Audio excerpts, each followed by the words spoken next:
evening, Assalamu alaikum, and welcome to Community Matters with me, your host, Farouk Mia. This evening we got some very interesting guests. We're going to be learning more about a particular project called Fit for Sport. Without any further ado, let me introduce you, my guests. Nearest to my right here, we have Mazdur Rahman, Project Coordinator for Fit for Sport. Thank you. Welcome to the show, Mazdur. Thank you, Farouk. Thank you for this opportunity. Further to my right, we have Tyro and Josephine, who is a sports health trainer. Welcome to the show, Tyro. Thank you for inviting me. Thank you. Nearest to my left here, we have Halal Ahmed, who is a youth service manager with Poplar Harca. Welcome to the show. Thank you. And furthest to my left, we have Shaneth Brereton, Sports Development Officer. Welcome to the show. Thank you. Halal, I think a good place to start maybe is with you. Tell us a little bit about Fit for Sport. How did the idea come about? And what is the purpose?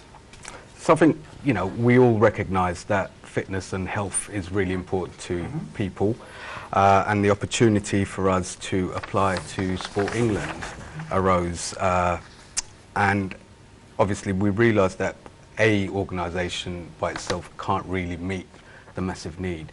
So this is a partnership arrangement between the local authorities sports development team, local authorities health service, public health, the Limehouse and Poplar Health Network, and Poplar Harca, who are a housing association. Okay. I think this man, you're forgetting him. Oh, and yes, and the local authorities idea store. Sorry, Mazdur. So every one of these organisations has a vested interest in terms of the health and well-being of the local community, really, and that's how it came about. So how did you actually work together and put together the bid for Sports England? Well, I think you can see from the partnership, the different partners bring different strengths to the table, and it was about pulling all of those strengths together to come up with a holistic package that met the needs of the local community. So I think what we'll do is we'll try and find out about the different partners. We've got representation of all the different partners, and find out a bit more about what your normal day-to-day roles are and how you fit into the wider context of this particular project. So Maz, tell us a little bit more about, I know you're the project coordinator, but you are representing the idea store element in terms of the qualification element. Tell us a little bit more about idea stores and idea store learning and the context of your role. Well, idea stores, there's two services to idea stores. You have the idea stores that you actually see when you go out into the streets. You see there's 5 idea stores that we have within the borough. And then idea store learning is the lifelong provision that is existing within the local authority. Councils in the country have a statutory duty to provide education. So you have education provided to children, and then you have education provided to adults post 16. And adults to learning is one of those services that provide the adults. They provide what we'll call what, adult and community learning or lifelong learning. That kind of thing. That kind of thing. And we have over 900 courses, almost 1,000 courses on offer. What sort of courses you do? There's courses on photography. I mean, if you have a talent in photography, you want to get involved in photography, that's one of the courses that you can do. If you want to become an accountant, you can take a course on accountant. Or if you want to become fit, there's quite a lot of fitness courses that are available as well within the idea store learnings. All right, thank you, man. Let me go to Tyrone. Tell us a little bit more about the Poplar and Limehouse Health Network. Yep. And how you fit into that. The Poplar and Limehouse Health Network and Wellbeing is a network of general practices in the borough, in our local communities. There's Aberfeldy, we've got Guff Walk, All Saints, we've got Limehouse, which is called Gill Street. They're the main general practices that we work in. We've got to work with community primary care teams and also local third sectors, which is voluntary work.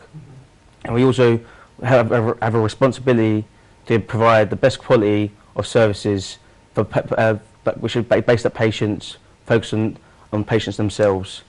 And then on my side of it, from the Poplar and Limehouse, we worked on healthy promotion projects and services within East India, Limehouse, Poplar and Lansbury.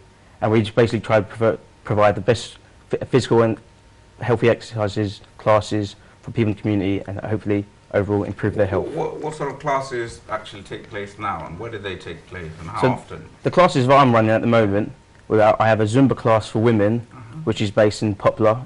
towards Landon Park in the Spotlight Centre. Okay. So on a Monday morning at 10 o'clock. That's just a women-only class. On a Tuesday morning, I have a box exercise class for women, which is in Hind Grove, which is near towards the Limehouse area. And who can access these courses? Anyone can access it. Anybody from anywhere, or specifically from... We accept anyone. If they want to come from a different borough... You're going to take Maz out of business, because I'm sure there's a small charge for doing their classes. No, but we work in partnership, so I will signpost to Mazador's classes because they're on different days. So it's all basically a partnership, and we run in the same classes. So if they like that class, they're going to want more of that class. And we also have a men's class, box size in the evening, as well as a tennis class on a Friday morning. So trying to make it accessible for everyone. And the classes that we're doing are the classes that Mazador's runs as well on the weekends. Okay, all right. What about you, Shen? In terms of sports development, what is sports development? What is your role, and what does sports development actually do? Okay, so as a remit, sports development is about providing opportunities for mass participation in sport. Okay. And that can be at any level. So if you want to just go to the park and play sport for sport's sake, that's one element to it. If you want to then compete, join a sports club, we can support you in that. National sports, international sports, will support you in that as well. But really, it's about providing the opportunity, so we can put on classes. Can you give us some examples of things that you are doing currently, have done, that So people will be familiar with? we support local clubs, so we can club in terms of putting their coaches on courses to upskill them. We can go to community centres, get underused areas used, put on programmes. Really, it's just about getting the community active. Also, alongside that, we work in partnership with the youth service, we work in partnership with the police, with the health service, we do with crime, obesity, social inclusion. So it's really varied and it's all ages. Okay. All right, thank you, Shen. We'll come back to Halal. Tell us a little bit about Poplar Harca. Well, Poplar Harca is a social landlord based within the Poplar area. Poplar Harca owns and manages just over 9,000 property within, I'd say, a square mile radius, with a boundary from Bow Road up to Aspen Way, Burdett Road, and then the boundaries of Newham. So that's the kind of patch where all of our properties are social landlord. At the same time, we're not just a landlord. We've got a very strong emphasis on community regeneration. So bricks and mortar build homes, but just with homes, that's not a community. You need to help build the community life aspect, that, you know, people getting on with each other. So, you know, people want to live together in harmony. So that's one of they're two of the kind of key concepts of Poplar Harca, is providing homes, but also at the same time providing strong communities where people feel a part of and can do that. My role within Poplar Harca is I head off the youth services, which is services to young people. And currently, over the last year, the biggest project that I've been working on is the development of the Spotlight Centre in Langdon Park. And what is the Spotlight? So the Spotlight Centre is a brand new, just under £8 million built creative youth space with you know, music recording studios, dance studios, a boxing gym, radio suites. So there's a variety of spaces within the Spotlight Centre that especially young people should be accessing. The whole concept So of... who can access this? So Spotlight is predominantly for young people aged 11 to 19 20, and 21 with special needs. But and sometimes, you know, just providing a service for young people isn't the only thing, you know, bringing in adults from the community, because most of those adults are parents. So if parents are coming into the building and they're feeling assured and they feel that there's a quality service there, then the likelihood is they're going to encourage their children to come. Thank you, Halal. That kind of neatly brings us to the end of part one.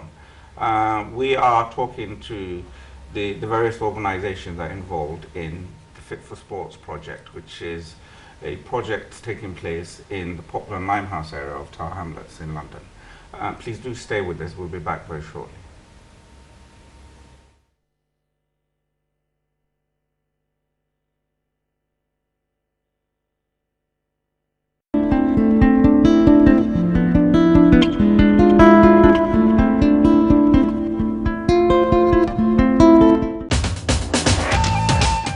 আপনারা দেখছেন community matters, সৌজন্যে মাহবুব and co accountants.